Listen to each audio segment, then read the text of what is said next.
টিচিংটো এটা স্কিল ভৱিষ্যতৰ মইতো ভিজুৱেলাইজ কৰোঁ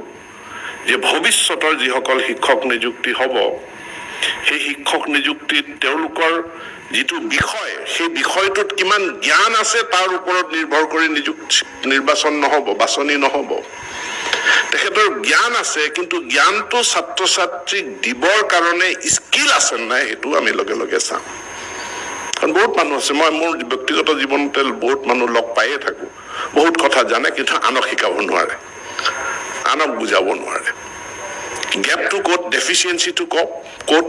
যে আনক শিকোৱাৰ যিটো স্কিল সেই স্কিলটো তেখেতৰ হাতত নাই পাঞ্চালী ডাঙৰীয়াই ক'লে বেদিক মেথছৰ কথা বেদিক মেথছ এইটো বেলেগ মেথছ নহয় it is a technique of learning teaching mathematics therefore it is a skill abacus এটা স্কিল আৰু এতিয়া আহি থকা দিনবিলাকত এইটো এটা আমাৰ কাৰণে চ্যালেঞ্জিং কাম যে আমি নলেজ এণ্ড স্কিল অফ মানে জেনাৰেল এডুকেশ্যনত কেনেকৈ তাক সমাহিত কৰিম ইণ্টিগ্ৰেট কৰিম যিহেতু নলেজ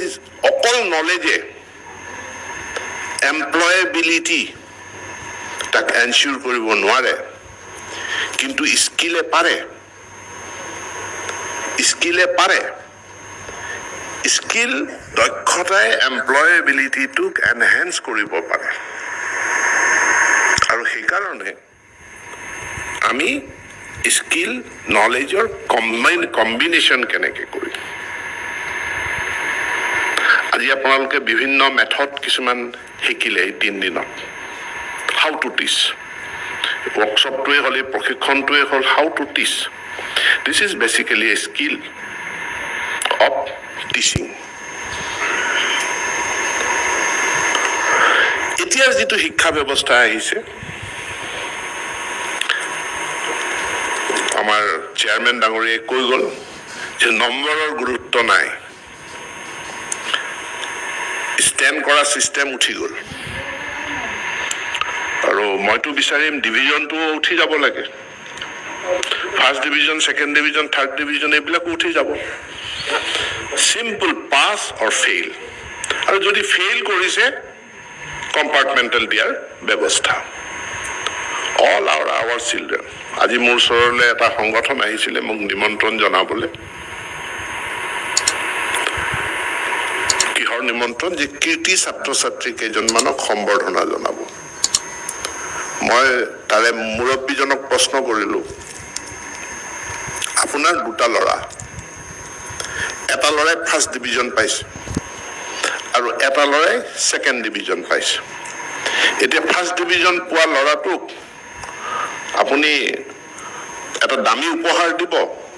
আৰু ছেকেণ্ড ডিভিজন পোৱাটোক আপুনি এটা কম দামী উপহাৰ দিব ইজ ইট জাষ্টিছ এইটো আপোনাৰ সঁচা মৰম হয়নে আপুনি কি কৰিব তেওঁ কনফিউজ হ'ল যে কি কৰিম মই বোলো আপুনি কি কৰিব আপোনাৰ কৰণীয় কি যে তেওঁলোকৰ যোগ্যতা তেওঁলোকৰ ভাল পোৱা বেয়া পোৱা তেওঁলোকৰ পাৰদৰ্শিতাৰ ওপৰত নিৰ্ভৰ কৰি দুইজনকে কেৰিয়াৰটো বেলেগ বেলেগ ধৰণে তেওঁলোকৰ কেৰিয়াৰটো গঢ় দিবলৈ আপুনি কাউন্সেলিং কৰিব আপুনি শিকাব গামোচাটো পিন্ধাবৰ কি দৰকাৰ গামোচাটো পিন্ধাই এজনক উঠাই দিব আৰু আনজনক আপুনি হতাশাৰ মাজত ঠেলি দিব সাইকোলজিক্যাল প্ৰব্লেমৰ মাজত ঠেলি দিব যে মই ব্যৰ্থ হৈ গ'লো মোৰ দাদা সফল হৈ গ'ল মোৰ অৰ্থ নাই আৰু কোনোবাইতো সিদ্ধান্ত লৈয়ে পেলায় যে জীয়াই থাকি লাভ নাই এভৰি হিউমেন পাৰ্চন প্ৰত্যেকজন ছাত্ৰ ছাত্ৰী মূল্যৱান প্ৰত্যেকৰে নিজৰ কিবা নহয় কিবা এটা ফেকাল্টি আছে যিটো ফেকাল্টিৰ সঠিক গাইডেন্স দিব পাৰিলে তেওঁ এজন সফল সুখী ব্যক্তিত পৰিণত হ'ব প্ৰত্যেকজন ব্যক্তি ডাক্তৰ হোৱাটো প্ৰয়োজন নাই সবেই ডাক্তৰ হ'লেতো কামে নাইকিয়া হৈ যাব ডাক্তৰ প্ৰত্যেকজন ইঞ্জিনিয়াৰ হোৱাৰো প্ৰয়োজন নাই প্ৰত্যেকজনে শিক্ষক হোৱাৰো প্ৰয়োজন নাই আন এবাৰ কেইজনমান ছাত্ৰ ছাত্ৰী মোৰ মানে সংগঠনৰ নেতা মোৰ ওচৰত আহি পেলাই ক'লে যে ছাৰ আমাৰ গাঁৱত মেট্ৰিকত ভাল ৰিজাল্ট কৰাখিনিৰ কাৰণে আমি এটা সম্বৰ্ধনা সভা পাতিছোঁ, আপুনি যাব লাগে। তেতিয়া মই তেওঁৰ হাতত আৰু এখন কাগজ দেখিছোঁ। কাগজ মানে দুখন আনে, এখন নিমন্ত্ৰণ আৰু এখন আৰ্থিক সাহায্য। প্ৰথম নিমন্ত্ৰণখন দিয়ে, সেইটো আপুনি এগ্ৰি কৰাৰ লগে লগে ছেকেণ্ডখন দি দিয়ে যে আমাক অলপ পইচাও লাগে অনুষ্ঠানটো পাতিবৰ কাৰণে। মইতো গম পাই গ'লো যে এইটো আৰ্থিক সাহায্যৰ কাগজখনো আছে। মই তেতিয়া তেওঁলোকক সুধিলোঁ, তোমালোকে কোনে কোনে মেট্ৰিকত ফাৰ্ষ্ট ডিভিজন পাইছিলা? তেতিয়া ইজনে সিজনৰ মুখলৈ চাইছে। মই কনফাৰ্ম হ'লো তোমালোকে ফাৰ্ষ্ট ডিভিজন পোৱা নাই। এতিয়া তোমালোকে ফাৰ্ষ্ট ডিভিজন পোৱা কেইজনক কিয় গামোচা পিন্ধাব বিচাৰিছা? তেওঁলোকেতো নিজৰ জোৰত নিজৰ প্ৰচেষ্টাত তেওঁলোকে পঢ়িছে, কষ্ট কৰিছে, পৰীক্ষা দিছে, ফাৰ্ষ্ট ডিভিজন পাইছে, আৰু এতিয়াতো যাবগৈ,